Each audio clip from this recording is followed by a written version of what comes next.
Viewer discretion is advised. Okay, Sarah, was Michael, we've heard that he was very manipulative and able to get his way. Was he ever mentally abusive or manipulative towards you?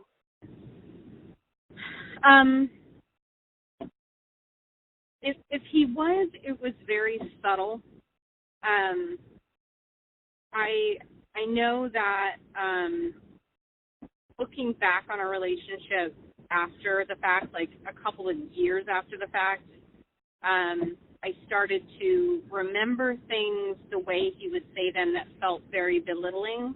He was always getting on my case about, like, he was, and, you know, me saying them now, it's not going to sound like anything, I don't think, but, you know, I cooked. I was the only one really that cooked. When he tried, it was scary. So, like, if I would make eggs, and maybe there was some egg white or something, and he'd be like, "Are you trying to kill us all?" Because there was salmonella, you know? And he was always getting on my case about, like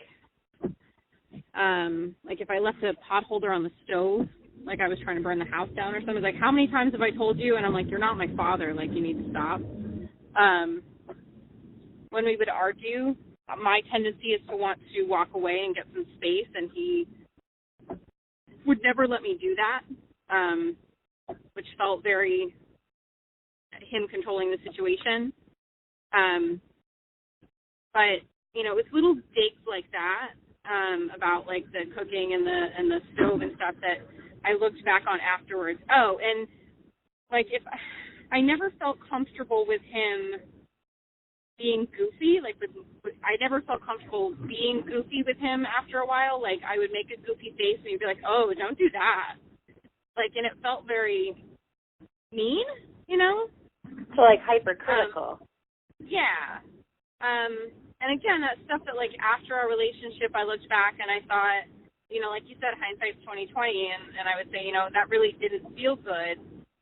And, you know, we did a diversity seminar with work, and we were talking about something along the lines of this kind of thing, and it hit me that the way that he used to speak to me felt very much like kind of that manipulative emotional abuse thing in a very subtle way. If anything, I was more in control in the relationship, but, you know, I controlled the money and that kind of thing, but he definitely had a way of undercutting me when he wanted to. Okay, well, let's get into the affair with Casey. How and when did you find out that he was having an affair with her? I found out almost immediately. So the first hint of it I got, we had worked at that hospital for, I think, 6 years at that point.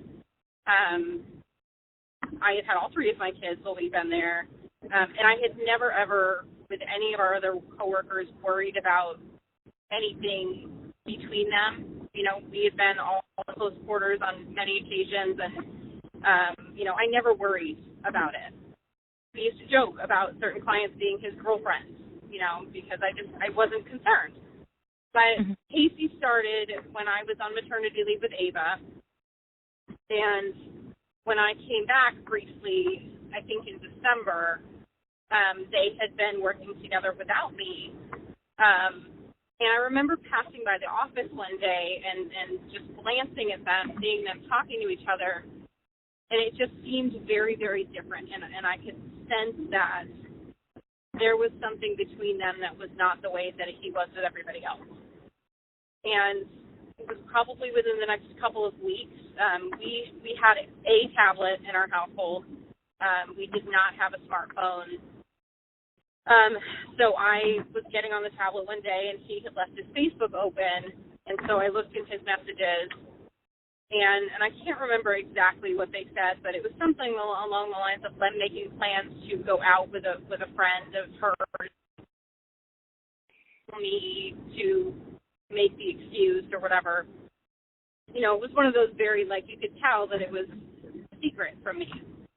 And I just knew, you know, it felt like, okay, my woman's instinct was right. I was right in what I saw, and so I confronted him. He made up excuses like he always did with everything. And from that point on, I almost always knew what was going on. It was 6 months of, you know, taking his phone when he was asleep and looking at it even though it was locked. You know, just constantly trying to get him to come back to his family, with some success, I guess. He didn't, I guess he told people that he was not living with us. For that whole 6 months, he lived with us. Like, he really didn't live anywhere else, as far as I knew. And there were a lot of, nights he would go out, supposedly with friends from work, you know, the coworkers or whatever. And he would be out later and later and later. And I can remember Ava was 2 months old when he started cheating on me. And yeah, it was a really hellish 6 months. How did he treat you after the affair started? At first, he was apologetic, and I think it was honestly a roller coaster. My birthday is in early February, and he got all this stuff and decorated our bedroom. So this was a couple weeks after I found that message, and my mom was down at the time, and I remember her saying to me, "Man, he really loves you because of what he did for my birthday." And there was that kind of stuff, and then there was, one time I was trying to be kind and considerate and get him, I think it was deodorant or something, I went out of my way to get him that without him having to ask me, because I was a stay-at-home mom, so I was trying to be this perfect housewife. And he snapped at me, I didn't ask you to do that. And I'm like, whoa, and he made me cry. It hurt a lot. So it was a real roller coastery thing. One day he, this was probably in early on, February, March, he left under the pretense of going to work on a Saturday, which was not abnormal. There was a big dog, he had to clip the toenails or something. And after he left, he had left divorce papers tacked to the wall on one of the decorations he had set up for me. And that was his way of asking for a divorce, sort of, even though they were just basically printed off of somebody's computer and there was nothing formal about them whatsoever. Yeah, so it was a lot of back and forth like that. Okay, the big question that I'm going to ask, because I'm genuinely curious, I've talked to Bethany many, many times. I want to know the story about the house that you moved into from Vermont that was hers, because there's a lot of rumors speculating around that. I know, and I'm happy to answer this question. I do not, and Bethany and I have talked about it. I don't know why this is such a big conversation right now. It is such a I don't even understand. Anyway, so cost of living in Vermont is bananas. One of the reasons that I left there. And so back in end of 2016, I was living with a roommate in Brattleboro. Really didn't want to live with a roommate anymore.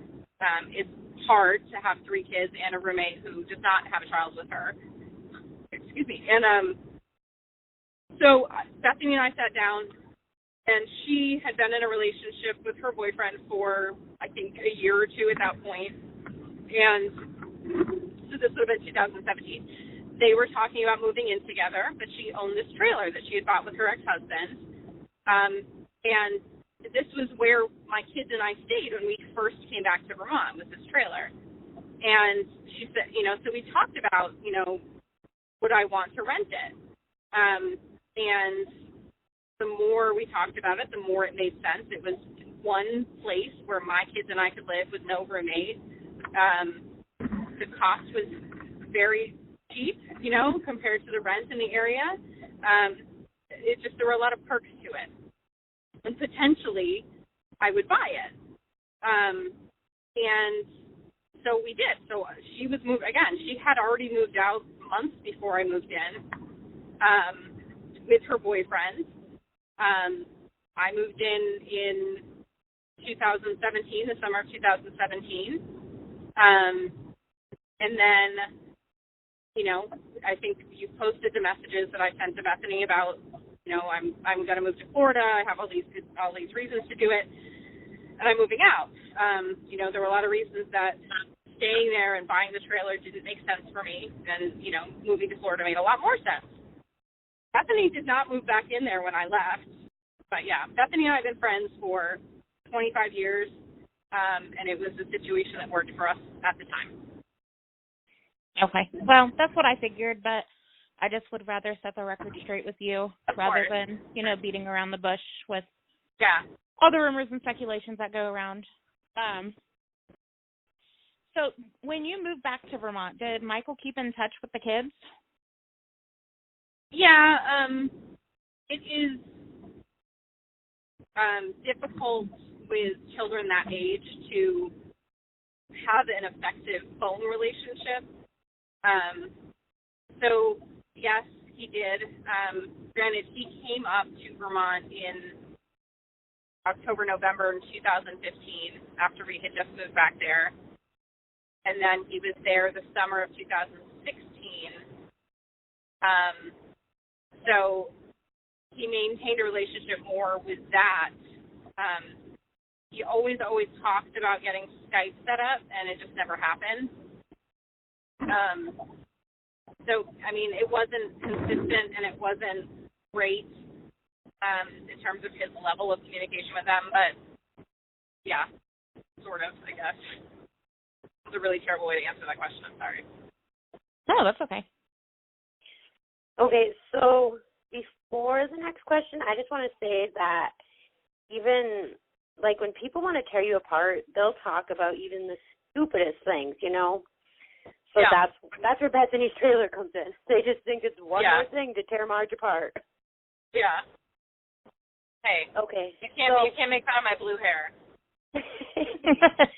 Oh, man. Okay. So there was a time when Casey was pregnant that Mike had left her for 4 months. During that time, was he back with you? Not in a truly romantic relationship-y way. That was I think he got to Vermont that year the day after Jake's birthday, so that would have been like July 5th.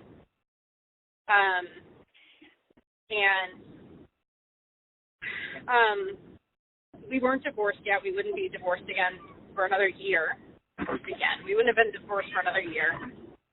Is there a cat involved in this situation? I'm so sorry. He won't leave me alone. I just want to make sure it's not in my car. I was hoping that the headset would cancel it out, but he's just like, meow. He's rubbing on my ankles and making me pet him. Oh, I feel love her. I'm sorry. That's okay. I just wanted to make sure it wasn't like sitting in my car or something. You're not hearing things, Marge. Okay, good. So he got there in July, and there was definitely conversation. I was not yet ready to let go of my marriage, and I don't honestly remember why at that point, other than I just was that stubborn. You know, he's been, I think, feeding me a lot of stuff in the year since about how he really didn't want to be with Casey, and it was just a matter of being stuck because of his probation, blah, blah, blah, blah, blah. And so when he came up, it was on my mind. You know, when we talked about it, he's like, why would you want to be with me? I was a terrible husband, and I'm just like, I don't know. I just think marriage is worth fighting for, and it never really happened. He almost immediately started seeing this other girl who, again, I found messages on his phone with Facebook, and so it became immediately clear that his habits had not changed, and there was no way I was going to re-involve myself romantically with him. it wasn't worth the heartache for me. So, no, we were not together. And, in fact, until August or September of that year, he still had me convinced that, or he didn't have me convinced. He thought he had me convinced that Casey's baby was not his. So during that time, though, there was another girl or two girls that he there were like four. I don't even. Yeah, there was one girl that he kind of lived with for a while. She was fine. My kids loved her, and it was a place for him to stay that wasn't with me. And then there was another, and this is such a vague memory to me, but he somehow met this other girl who then ultimately moved to Florida or was visiting from Florida and went back to Florida. And so he was, and then these two girls started fighting about him, like via Facebook. And it was so much drama that it was just awful. It was so frustrating. And even I was like, why are all these bitches fighting about him? Like, he's not worth it. Well, that's what we're all saying, too. Like, what the heck? He must have been, like, casting love spells or something. You know what's funny? And this is such, and I apologize. After him, I, experienced another man after him. And he was not my first, but my boyfriend after him, I had no desire to go back to Michael in that way. Let's put it that way. Like, you figured out what it's supposed to be like. Yes. Now, he was charismatic, as other people have said. He was charismatic in other ways. But, yeah, I don't really understand why these went. I mean, he was a man who had left his children, wasn't paying child support, didn't have a solid job, I don't think, at the time. Like, why were these women fighting over him? I don't get it, but stranger things have happened. I think a lot of it has to do with, just fighting to fight. It could be, and it could be the same.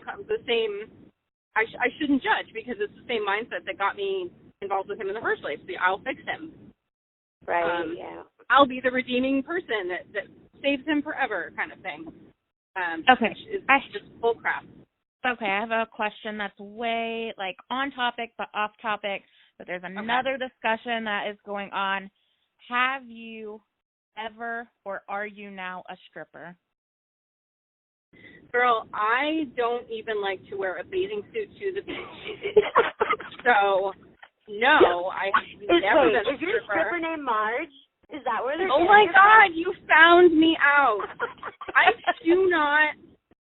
I read that thread, and first of all, there are so many errors in that paragraph about my life that I can't even begin to correct it. No, I have never been a stripper. I wish I made that kind of money. I probably should pursue it. But no, I have not. I was a massage therapist, which is not the same thing. Let's be clear. Ooh, and by the way, karaoke is going to a bar and singing music played by other people. That's what karaoke is for anybody who isn't quite clear. I cannot believe it's 2019 and there's people who don't know what that is. But that's what it is. And that's what I enjoy doing, is singing. Well, you have to know the group that's most critical of you is the group that never goes real life, but they bring the real truth. Of course, so yes. When they say you're a stripper, come on. It's got to be true because the internet says so. Absolutely. Exactly. Yes. Okay, so there has been so many rumors going around. Yes. And, one that I'm especially curious about is that Mike had actually planned to poison you, and Casey knew about it. Apparently, a tip was called into Crime Stoppers that he and Casey had hatched this plan. Were you ever told about this prior to all of this? No, I never knew that. Never had any idea. See, that's so crazy to me that, if it really was called into Crime Stoppers and you were never warned. Yeah, it would have been nice. Yeah, that's just such a flaw in our system. Mhm. Well, I think I know who says called it into Crime Stoppers, and she is the one that always is bashing Casey. So, and I'm not going to give her the airtime.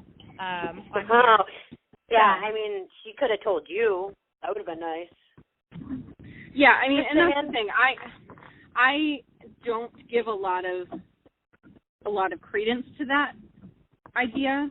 I wasn't sure where it came from. Now that you've said where it came from, I think it's just bogus. I don't think she's very credible.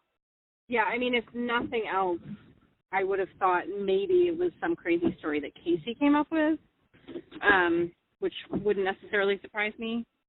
But, I mean, of course, I never would have anticipated any of this, so it's kind of hard to say, no, never. It could never have happened. But, I mean, I don't know. It doesn't seem credible to me, but it sort of doesn't matter at this point. Right. Okay, so when or what made you decide to move back to Florida? Okay, so last August of 2018, my kids had been with Casey and Mike for the summer, and it was, gotta say, it was nice to have freedom to make plans and do what I wanted for the summer. And then I was making plans to bring them back, and it felt very overwhelming to be staring down the barrel of 10 months of single parenting by myself with little to no help. And that got me thinking about how to solve that. I can't remember necessarily like how I got from that to Florida. Other than that, I realized, number one, like my job at the time, it was very possible as far as I was concerned and as far as I knew that I could go remote with that job and still work that job. So that was a good thing. You know, I was really unsure about wanting to buy the trailer, and I knew that that was not going to be a long-term solution unless I did buy it. But I couldn't afford rent in Brattleboro. So a lot of those things kind of added up for me to just make it make sense. And once I realized all of those positives, my heart just really sort of went that direction, and there was really no. And I will say, I am a Christian. I lean a lot on my faith. I leaned a lot on it during my divorce and the affair. I felt very strongly that I was being led to move to Florida. It just felt so right. And the more time that went by, the more right it felt. I told Mike and Casey, and they seemed, well, she seemed really excited. He and I didn't talk, but it just, it all kind of made sense. And then ultimately I couldn't keep my job, but Vermont is a very small place with very little opportunity to do much. And I knew that I could get an even better job here and also be able to work a second job because Mike would have the kids on the weekends and on vacations and stuff. So the potential for income was better here no matter what. Well, let's speak of jobs for a minute. There's a big rumor about this. I don't even know if I'm going to say it right. Merrill Lynch. That's Is right. that a place that you work now or have worked in the past? Yes. Okay. I don't know. Yeah. Also, I'd like to discuss about your dad because your dad has dementia. He is back in Vermont, you know, and everybody thinks he's on his deathbed. And, you know, he's about to die tomorrow. That's how they act. Why did you up and move to Florida? You know, I mean, does he have help back there? You know, your brother moved down with you to Florida. So right. Everybody thinks that you just left your dad abandoned up there, basically. Right. That was definitely something that I considered as part of the decision to move. My dad is not on his deathbed. So my mom died at the end of 2016, and like 4 months after that, I found out that he was diagnosed with primary progressive aphasia, which is it is a form of dementia, but all it essentially means is that he doesn't have words. He can't remember words for the most part at this point.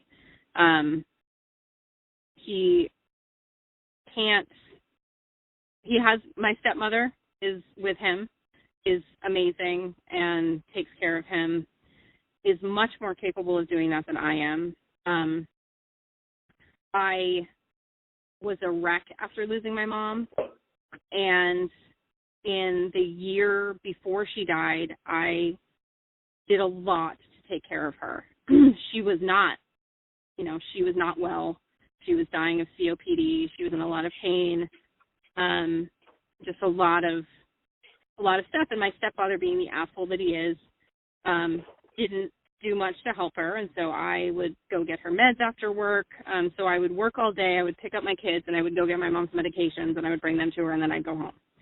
And that was like a daily thing. It was exhausting. And so when my mom died, it was, there was a bit of a relief, and not obviously because she was dead, because I was devastated, but it was exhausting. And also, she was no longer in pain. So when, right after that, I found out that my dad was sick in that way, it was almost too much. It was like, but I just watched my mom die, and now my dad's not well.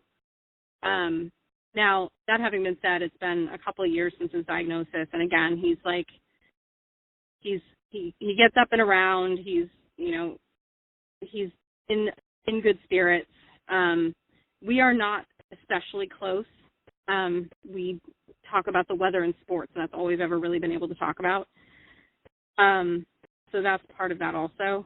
I had to make a choice to better my children's lives and move out of the state, or stay there and not better their lives. It was sort of the choice of the two.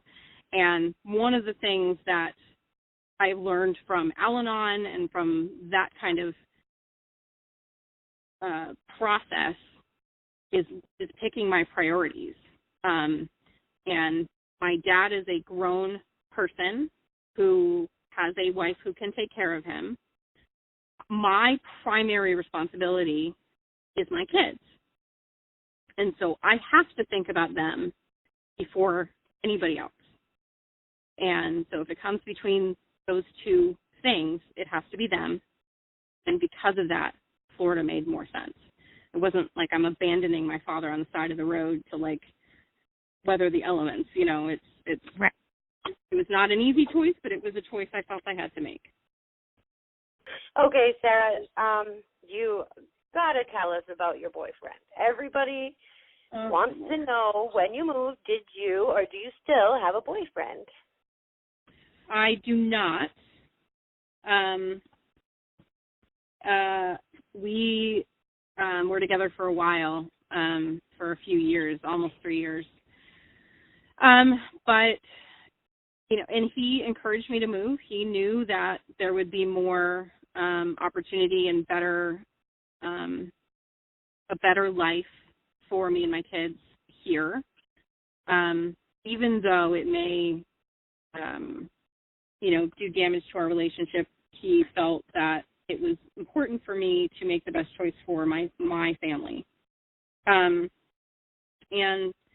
it just turned out that the long distance was too difficult.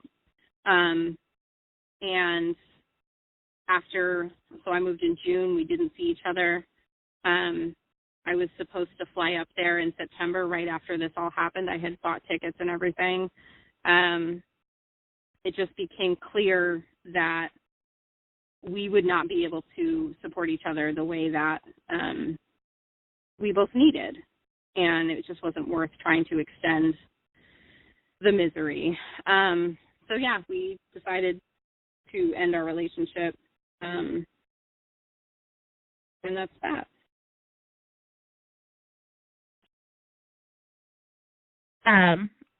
Okay. I there was. You suck. I'm sorry. I'm trying to think, and try to process everything and to come up with questions that I think that the listeners are going to ask. And you had a cookbook that you have produced or written, whatever you want to call it, and you had thank yous, whatever that's called. I don't know. I can't think of the word. It's really late at night. Acknowledgements. Yeah. Okay. And he was in there. And I just want to go to the cookbook real quick because it's also a big topic right now. With everybody saying that you copied these recipes from Baby Center or whatnot. What made you write this cookbook? Were the recipes copied? What is going on with that? Okay. So I worked for a publishing company, and back, and they knew that I did keto.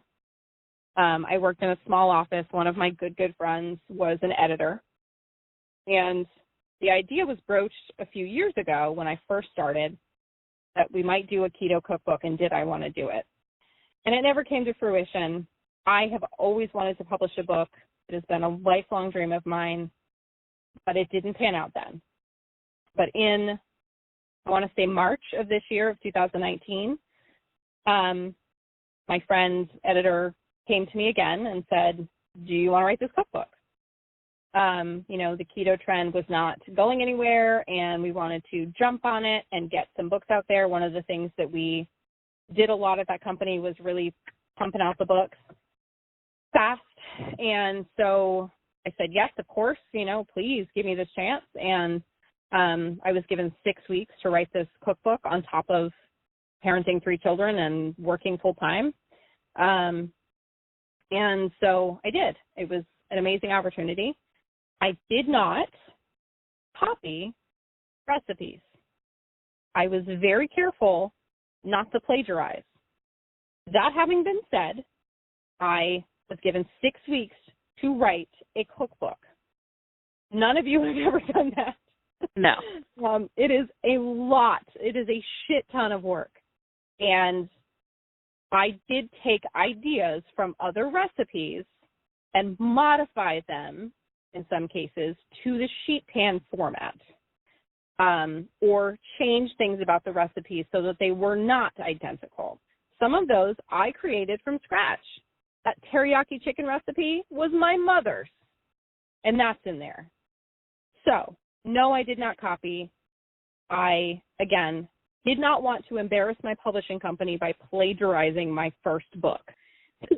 Our members, of course, they want to always know what your co-parenting relationship was with Mike and Casey at the time of your move.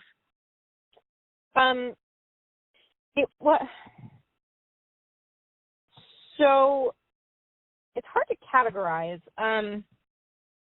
I brought the kids down in April during their break, so that I guess so I could test the waters with them, and so I could check out Jacksonville and see, possibly interview for jobs, which I did.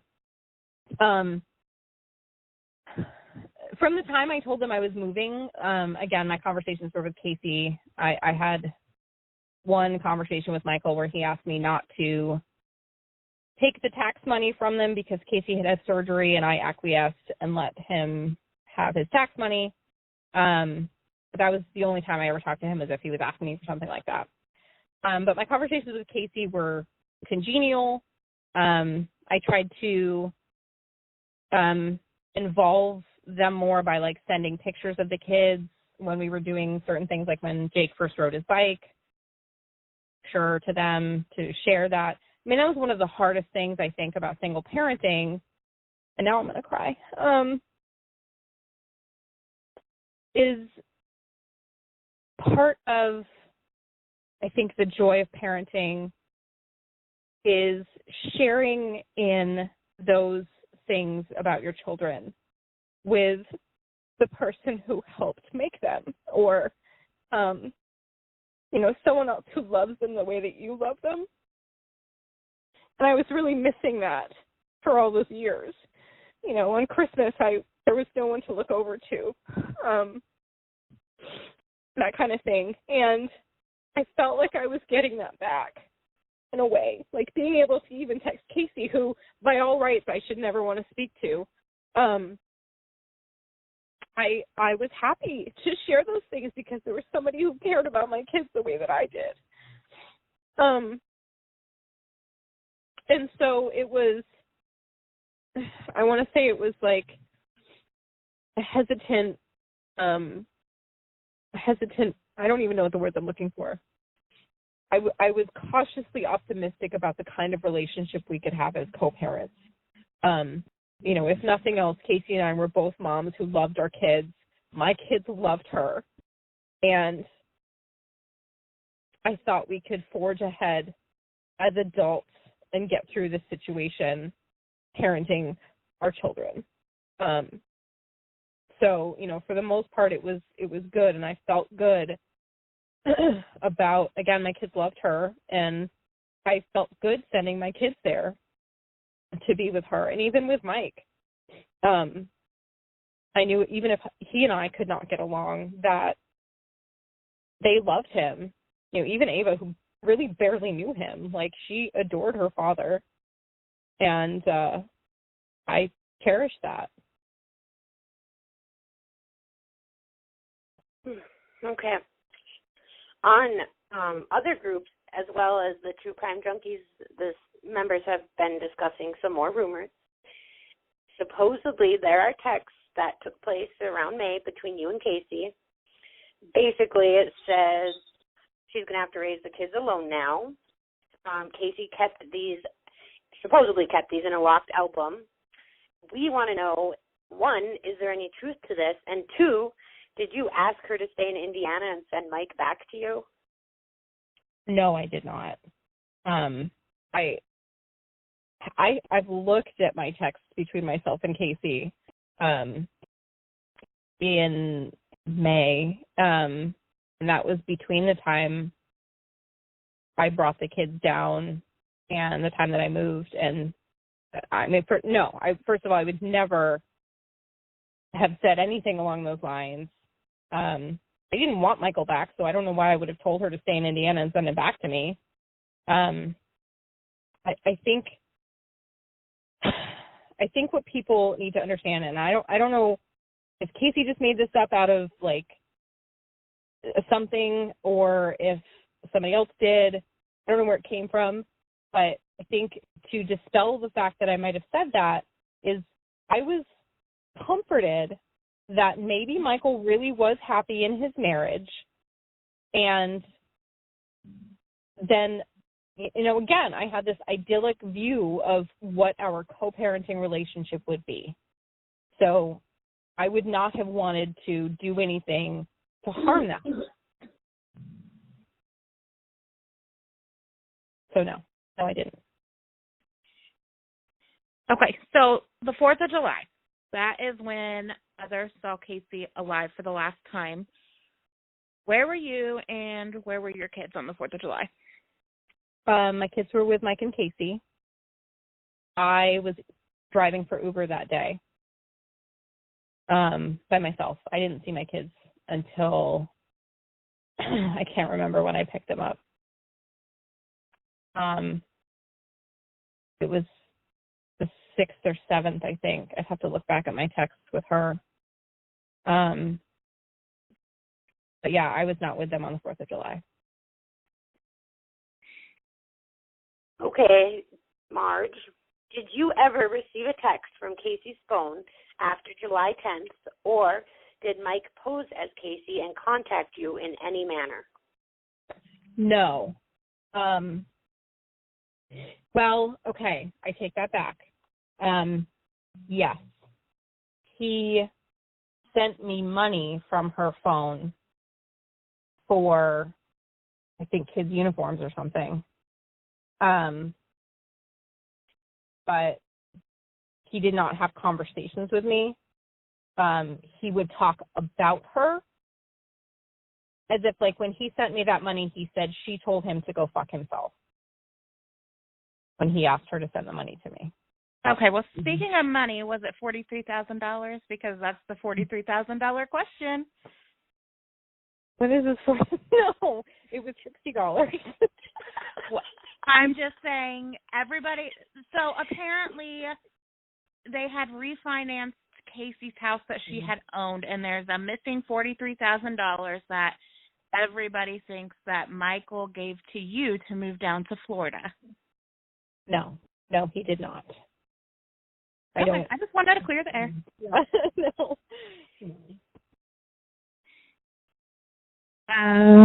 Oh, it's my turn. Where were the children, Cameron, Preston, Mercalli, or Ayana, ever at your apartment without Mike? No. I mean, like, he may have run to the gas station, I think, one time when they were there, but... You said that your kids adored Casey. Yes.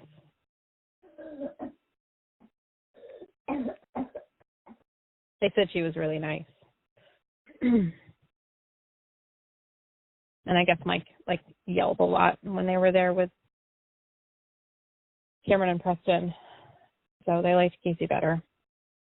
How was your relationship with Casey's children? I didn't really have one. They were there.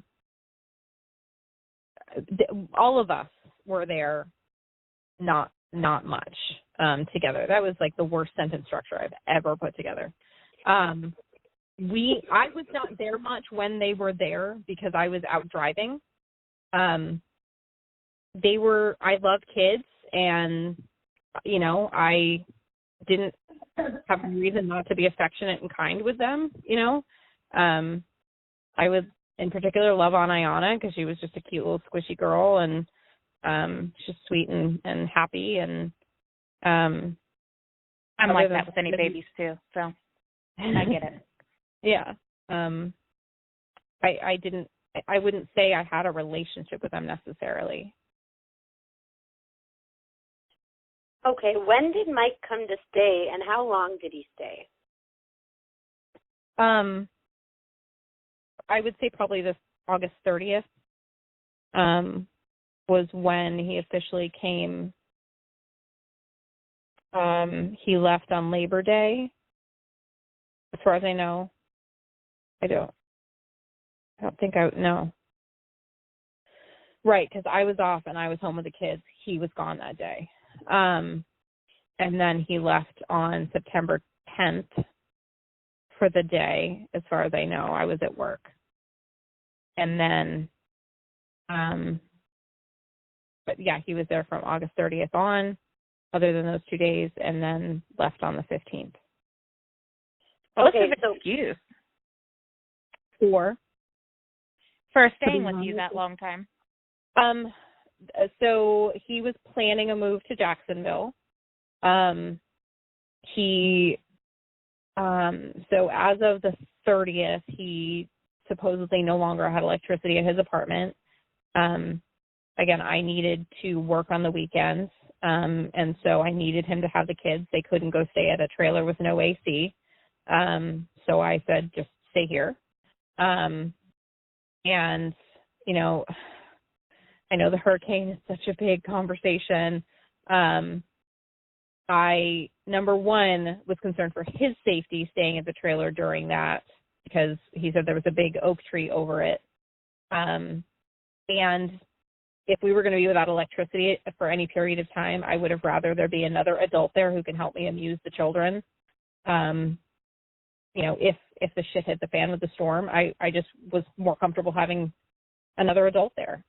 And so it wasn't really that he had an excuse per se. I just knew that he was planning to move to Jacksonville. It was easier in the interim of that to have him stay with us in the boys' room instead while he was searching for work, and then find his own place down the road. Okay, Sarah, just for clarity for the haters, you said amuse the children, not abuse the children, right? Amen. Yes, amuse the children. Play with the children. He did fill out an application for a job in in Jacksonville at, I want to say, a vet office. Do you know anything about that? I do. He told me about it. He told me that he had an interview lined up for that Monday. When he left on that Sunday, he said, I guess I'll have to call and reschedule that interview because he thought he might be gone overnight. Yeah, I mean, it's insane. Like and I think even Casey Delaporte said this, like she got a call about this job, I think, or about a job, where he used them as a reference, which, I mean, that's bananas, right? Like, they'd be right. And he robbed them and used them as a reference? Yes. And yeah, he lost his mind. He legitimately was making plans to move to Jacksonville, for all intents and purposes. And so that to me says there was a serious disconnect there, for reality. Like I don't know what he thought he was going to do to escape what he'd done. I don't know. Okay, do you know the last date that he actually stayed at the trailer? Was that the 30th? I don't know. I mean, I know when he told me he did. Okay. I know that the week leading up to that, at some point, like, he'd been out of electricity since like that Wednesday or something, and he'd been sleeping in his van, he said. But I wasn't there. I don't know where he actually was staying. Were the children, Cameron, Preston, Mercalli, or Ayanna, ever at your apartment without Mike? No. Okay, when did Mike come to stay, and how long did he stay? I would say probably this August 30th was when he officially came. He left on Labor Day, as far as I know. I don't think no. Right, because I was off and I was home with the kids. He was gone that day. And then he left on September 10th for the day, as far as I know. I was at work. And then, but yeah, he was there from August 30th on, other than those 2 days, and then left on the 15th. What's his excuse for staying with you that long time? So he was planning a move to Jacksonville. So as of the 30th, he supposedly no longer had electricity at his apartment. Again, I needed to work on the weekends, and so I needed him to have the kids. They couldn't go stay at a trailer with no AC. So I said, just stay here. And, you know, I know the hurricane is such a big conversation. I, number one, was concerned for his safety staying at the trailer during that, because he said there was a big oak tree over it. And if we were going to be without electricity for any period of time, I would have rather there be another adult there who can help me amuse the children. You know, if the shit hit the fan with the storm, I just was more comfortable having another adult there. And so it wasn't really that he had an excuse per se. I just knew that he was planning to move to Jacksonville. It was easier in the interim of that to have him stay with us in the boys' room, instead, while he was searching for work, you know, and then find his own place down the road. Okay, Sarah, just for clarity for the haters, you said amuse the children, not abuse the children, right? Amen. Yes, amuse the children. Play with the children. He did fill out an application for a job in Jacksonville at, I want to say, a vet office. Do you know anything about that? I do. He told me about it. He told me that he had an interview lined up for that Monday. When he left on that Sunday, he said, I guess I'll have to call and reschedule that interview, because he thought he might be gone overnight. yeah, I mean, it's insane. Like and I think even Casey Delaporte said this, like she got a call about this job, I think, or about a job, where he used them as a reference, which, I mean, that's bananas, right? Like, they'd be right. And he robbed them and used them as a reference? Yes. And yeah, he lost his mind. But he legitimately was making plans to move to Jacksonville, for all intents and purposes. And so that to me says there was a serious disconnect there, for reality. Like I don't know what he thought he was going to do to escape what he'd done. I don't know. Okay, do you know the last date that he actually stayed at the trailer? Was that the 30th? I don't know. I mean, I know when he told me he did. Okay. I know that the week leading up to that, at some point, like, he'd been out of electricity since like that Wednesday or something, and he'd been sleeping in his van, he said. But I wasn't there. I don't know where he actually was staying. Hello, True Crime Junkie members. You have reached the end of the second part of a 3-part interview with Sarah Jones. The next part will be released tomorrow evening. If you have any questions for Sarah, please be respectful and ask them in the comment section of this interview on the True Crime Junkies group that is linked below. While we can't promise that she will answer all questions, she is here to provide answers, and she has been very forthcoming. We know some of you may not believe her, and that is okay. We just ask that you remain respectful.